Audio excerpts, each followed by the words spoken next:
जैसे कि आप सभी जानते होंगे कि 16 दिसंबर 2025 को 3 अपैचेस हेलीकॉप्टरों की आखिरी खेप गाजियाबाद के हिंडन एयरबेस पर पहुंची, जिससे राजस्थान के जोधपुर में स्थित भारतीय थल सेना के 451 आर्मी एविएशन स्क्वाड्रन का 6 अटैक हेलीकॉप्टरों का बेड़ा पूरा हो चुका है। थोड़े टेस्ट लेने के बाद ये सारे हेलीकॉप्टर्स पश्चिमी सीमा यानी पाकिस्तान से सटी सीमाओं पर तैनात किए जाएंगे, जो कि सेना की आक्रामक और रक्षात्मक क्षमता को बढ़ावा देंगे। हालांकि अपाचेस मिलने के बाद थल सेना की हवाई ताकत कई गुना बढ़ चुकी है। इसके बावजूद सेना ने ये फैसला लिया है कि इसके आगे वो कोई भी अपाचे हेलीकॉप्टर नहीं खरीदेगी। ये विदेशी अटैक हेलीकॉप्टरों की आखिरी डील थी। इसके आगे ऐसी कोई डील नहीं होगी। अब सेना के इस बयान ने सबको हैरान कर दिया है कि फिलहाल जिस अपाचे का दुनिया में डंका बज रहा है उसे सेना खरीदने से क्यों मना कर रही है। तो इस पर जवाब देते हुए chief of army staff general Upendra Dwivedi ji ने कहा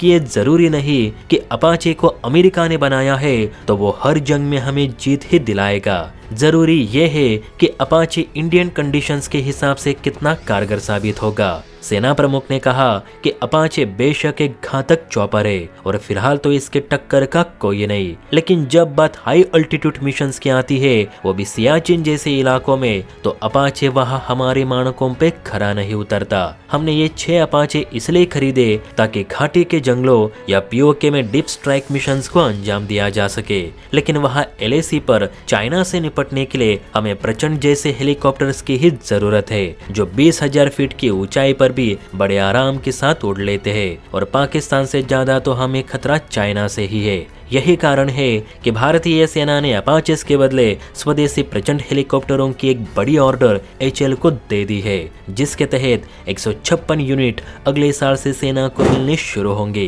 दरअसल आपको बता दूं कि भारतीय सेना ने तकरीबन 62,700 करोड़ रुपयों की एक मेगा डील एचएल से की है, जिसके तहत 156 प्रचंड हेलीकॉप्टर्स खरीदे जाएंगे और इन 156 हेलीकॉप्टरों में से 66 चॉपर्स एयरफोर्स को मिलेंगे, तो बाकी के 90 चॉपर्स इंडियन आर्मी को दिए जाएंगे और इस सौदे को पूरे 5 साल में पूरा किया जाना है। एचएल ने कहा है कि उसके पास हर साल 30 हेलीकॉप्टर बनाने की क्षमता है और इसके लिए बेंगलुरु और तुमकुर में और 2 प्लांट लगाए गए हैं ताकि प्रोडक्शन जल्द पूरा हो। अब प्रचंड अपाचे जितना एडवांस तो नहीं, लेकिन इसकी खासियत है कि कितनी भी ऊंचाई पर जाकर मिशन को अंजाम दे सकता है। प्रचंड को खासकर चीन से टक्कर लेने के लिए एचएल ने डिजाइन किया है। जहां पहाड़ी इलाकों में अपाचे की सांसें फूलने लगती है, वहां पे भारत का ये प्रचंड बाज की तरह दुश्मन पर झपट पड़ता है, जिसकी कमी करगिल युद्ध के दौरान काफी महसूस की गई थी, जब पाक आतंकी पहाड़ों में छिपे थे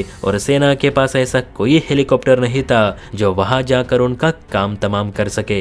इसलिए तो प्रचंड को बनाया गया और ये सेना के हर मानकों पे खराबी उतरा है। वैसे आप ही सोचिए, सेना ने 2020 में करीब 7,200 करोड़ रुपए देकर अमेरिका से 6 हेलीकॉप्टर मांगे थे, जिनकी डिलीवरी 2022 में होनी थी, लेकिन अमेरिका ने उन्हें दिए 2025 में, जबकि इस दरमियान भारत पाकिस्तान में युद्ध भी हुआ।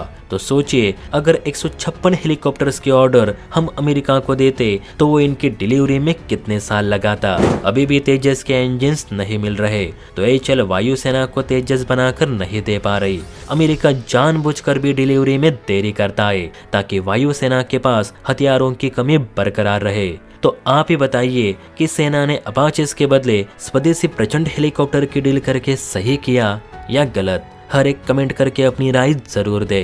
और हाँ, वीडियो अच्छी लगी हो तो बेल आइकन प्रेस करके चैनल को लाइक एंड सब्सक्राइब जरूर करें। जय हिंद।